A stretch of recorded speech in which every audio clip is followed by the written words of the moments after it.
аңсат емес. Құдайға шүкір, қайтарып берді. Енді екінші мәрте операция болacakпыз. Енді бұдан жақсы шығамыз деген үміттемін. Көп шар президент бізге рахмет. 4 aylık edebilgenimiz. Meblağımız yetmeyenden ki operasyon olmayı yürüdük.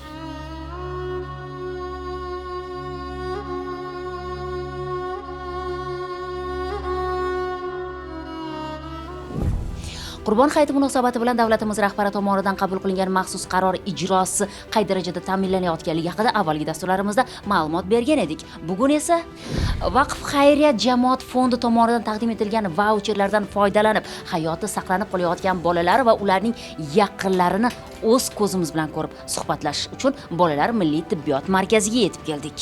Bala tug'ilgani vaqtida sol yurak nesi bor parogi tug'ildi-da, operatsiya qilasizlar dedi. Bizlar o кезде operatsiya bo'lish uchun жағдайымыз kelishmedi. Mablag'ingiz yo'q edi. Mablag'imiz yo'q edi.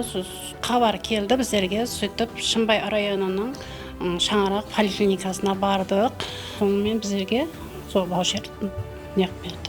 Prezidentimizga rahmat, ko'p yordam beryapti. Аңсат емес.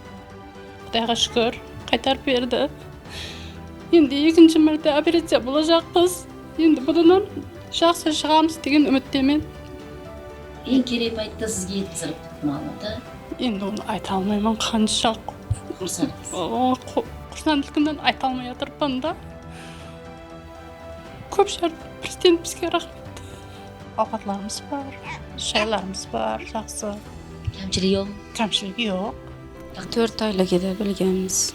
Meblağımız yetmeyenden ki operasyon olmayı yürüdük. Yuşuram gelecekimden korkup hep geldim. Bu bola shu paytgacha hech kim operatsiya qilmagan. O'pkasida bosim baland, xavf yuqori, o'lim ko'rsatkichi yuqoriligi uchun biz hozirgi kunda tekshirib, bolani to'liq tekshiruvlardan o'tkazgandan keyin bolani hayotini, sifatini yaxshilash uchun kelajakda rejalashtirilgan asosiy operatsiyasining natijasi yaxshi bo'lishi uchun 2 etapda operatsiya qilishga qaror qildik. Hozir birinchi etap o'tdimi? Hozirgi kunda birinchi etap o'tdi. Ikkinchi etap operatsiyasini ham Xudo nasib qilsa qilib beramiz. Prezidentimizga tashkillashtirib bergan otamizga ham rahmat. Tuzalib ketishim bo'ladi.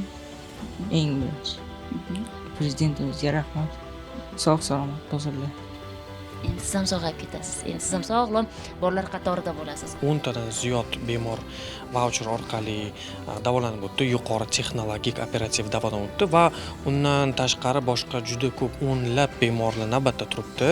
Yaqin orada ularni navbatma-navbat chaqirtirib operativ muolajalarga o'tkazish rejalashtirganmiz. Jigar ko'chirib o'tish, buyrak ko'chirib o'tish juda katta sarmoya talab qiladigan operatsiyalarni Vaqf fondi orqali mutlaq bepul bemori 100% xarajatini qoplaydigan holda o'zimizda o'tkazishni yo'lga qo'yganmiz.